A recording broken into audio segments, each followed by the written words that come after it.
JAC board के छात्रों का एक बार फिर स्वागत है इस लेक्चर में। और हम लोग देख रहे हैं एंगल बिटवीन टू लाइंस, यानी इस पॉइंट पे 2023, 2022 और 2021 में भी क्वेश्चन पूछा गया है, यानी 2024 में भी चांस है कि यहाँ पर से क्वेश्चन पूछा जा सकता है। हम लोग देखें फर्स्ट लेक्चर में कि यहाँ पर दो कंसेप्ट है, यानी इक्वेशन ऑफ लाइन एक तो कार्टेशियन फॉर्म में दिया हुआ रहता है और दूसरा वेक्टर फॉर्म में दिया हुआ रहता है। यानी कभी equation of line Cartesian form में दे देता है तो कभी equation of line vector form में देता है, और दोनों के बीच में क्या एंगल है उसके बारे में पूछा जाता है। तो आज जो आपके स्क्रीन पे क्वेश्चन है वह जैक बोर्ड 2021 में पूछा गया है, और इस इक्वेशन में कहता है, इस क्वेश्चन में कह रहा है कि find the angle between the following pair of lines, यानी दो लाइन का इक्वेशन दिया हुआ है। तो इक्वेशन देखने के बाद हम समझ सकते हैं कि वह equation of line vector form में है या कार्टेशियन फॉर्म में है। यानी आई जे के अगर है तो समझ सकते हैं कि वह वेक्टर फॉर्म में होगा, और अगर इस तरह से लिखा हुआ है इसका मतलब है कि यह इक्वेशन ऑफ लाइन जो है कार्टेशियन फॉर्म में है।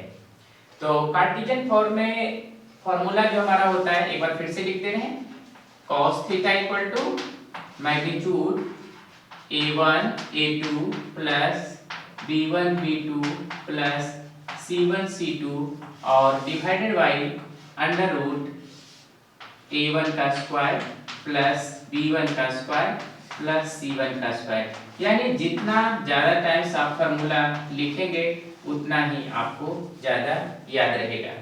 यानी a2 का स्क्वायर प्लस b2 का स्क्वायर प्लस c2 का स्क्वायर और का होल मैग्नीट्यूड। तो इक्वेशन ऑफ लाइन देखकर हम बता सकते हैं कि इसका a1 का वैल्यू क्या होगा, b1 का वैल्यू क्या होगा और c1 का वैल्यू क्या होगा। तो सबसे पहला जो इक्वेशन है आप लोग का यहाँ पर दिया हुआ है, तो डिनोमिनेटर में हम देखेंगे, न्यूमरेटर पे ध्यान नहीं देना है। पहला वैल्यू x का जो कोफिशिएंट होगा वो क्या होगा 2, और b1 यानी पहला वैल्यू ये हमारा क्या कहलाएगा a1, और ये वैल्यू क्या कहलाएगा b1 इक्वल टू 2, और c1 इक्वल टू ये वैल्यू क्या कहलाएगा c1 इक्वल टू 1। उसी तरह से इक्वेशन दूसरा यानी सेकेंड इक्वेशन को हम लोग देखेंगे। तो सेकेंड इक्वेशन में x का जो डिनोमिनेटर है वो आप लोग का कहलाएगा a2, यानी a2 इक्वल टू हमारा कितना है 4, और उसी तरह से b2 यानी y के डिनोमिनेटर को देखेंगे तो ये वैल्यू क्या कहलाएगा b2, तो उसका वैल्यू क्या है वहां पर दिया हुआ है 1 दिया हुआ है। और इसी तरह से c2 जो आप लोग का यहाँ पर जो वैल्यू है वो हमारा क्या है 8 है। और इक्वेशन देखकर हम लोग a1, b1 और c1 का वैल्यू नोट डाउन कर लेंगे फर्स्ट ऑफ ऑल। उसी तरह से सेकेंड इक्वेशन से हमारा क्या हो जाएगा a2, b2 और c2 का वैल्यू फाइंड आउट हो चुका है। और स्क्रीन पे आपका फार्मूला भी हम लिख चुके हैं। देखिए ये जो फार्मूला आप लोग का है, इसी फार्मूला का यूज हम लोग करेंगे और एंगल बिटवीन टू लाइंस को फाइंड आउट कर लेंगे। तो अभी कुछ करना नहीं है, सिर्फ हम लोग को क्या करना है यहाँ पर से फार्मूला में वैल्यू को पुट करना है। यानी cos theta equal to magnitude लिखेंगे, a1 का वैल्यू आपका 2 है, 2 इंटू a1 a2 यहाँ से 4 हो जाएगा, प्लस b1 का वैल्यू 2 और b2 का वैल्यू क्या है 1, प्लस c1 c2 यानी 1 इंटू 8, और डिवाइडेड बाई दोनों का अलग अलग हम लोग क्या करेंगे वैल्यू फाइंड आउट करेंगे। a1 का हो जाएगा, a1 का स्क्वायर का मतलब हो गया 2 का स्क्वायर, प्लस b1 का 2 का स्क्वायर और c1 का स्क्वायर, और इसी तरह से नेक्स्ट यहाँ दोनों के बीच में मल्टीप्लिकेशन का साइन होगा, 4 का स्क्वायर प्लस 1 का स्क्वायर प्लस 8 का स्क्वायर।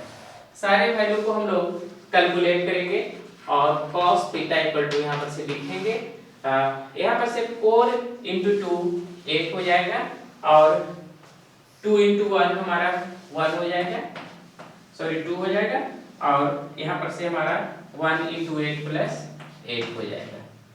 ये वैल्यू फाइंड आउट हो गया। अब हम लोग यहाँ पर से देखेंगे 2 का स्क्वायर 4, 2 का स्क्वायर 4 और 1 का स्क्वायर 1।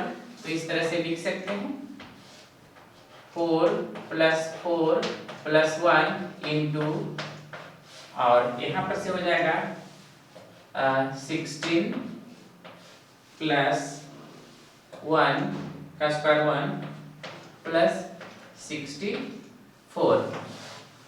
अब इसको और सिंप्लीफाई करेंगे।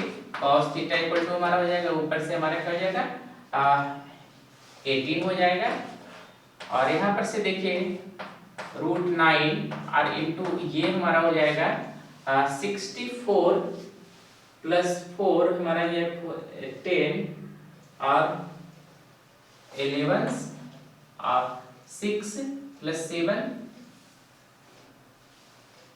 7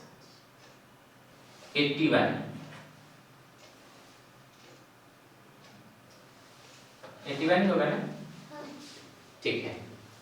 तो यहाँ पर से हम लोग लिख सकते हैं, क्योंकि सारा पॉजिटिव आ गया तो ये मैग्नीट्यूड को हटा सकते हैं। 18 इंटू यहाँ पर 9 का रूट हो जाएगा और यहाँ पर क्या हो जाएगा 9 हो जाएगा। तो यहाँ से हम लोग इसको कैंसिल कर सकते हैं, यानी 2, यानी cos theta equal to finally क्या आ गया 2/3। तो इसको हम लोग लिख सकते हैं theta equal to cos inverse 2/3, यानी जो फाइनल हमारा एंगल बिटवीन दी लाइन आया तो theta equal to cos inverse 2/3। तो आप देखें कि कितना आसान क्वेश्चन आपके जैक बोर्ड में पूछा जाता है।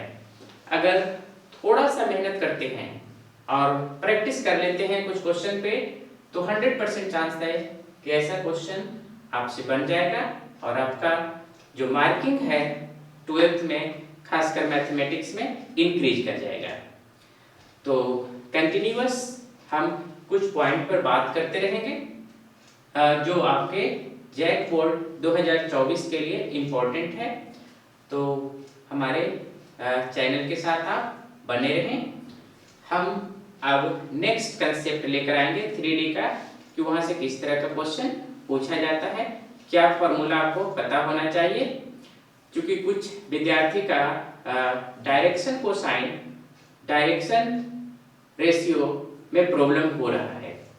तो आगे हम लोग बात करेंगे डायरेक्शन कोसाइन और डायरेक्शन रेशियो पे, क्योंकि इससे ऑब्जेक्टिव में आप लोग का क्वेश्चन पूछा जाता है और कहीं कहीं लॉन्ग में भी इस तरह का क्वेश्चन, इसका कंसेप्ट यूज होता है और इसका यूज होकर आप क्वेश्चन को सोल्व करते हैं। तो अगर डायरेक्शन रेशियो डायरेक्शन कोसाइन में किसी भी तरह का कंफ्यूजन है तो आपको 3D में प्रॉब्लम कर सकता है। तो इस पे हम लोग बात करेंगे नेक्स्ट लेक्चर में और आपको समझाएंगे कि डायरेक्शन कोसाइन डायरेक्शन रेशियो या दो लाइन का पॉइंट, यानी किसी लाइन का डायरेक्शन रेशियो कैसे फाइंड आउट करते हैं, और अगर डायरेक्शन रेशियो दिया हुआ है तो डायरेक्शन कोसाइन हम लोग कैसे फाइंड आउट करते हैं।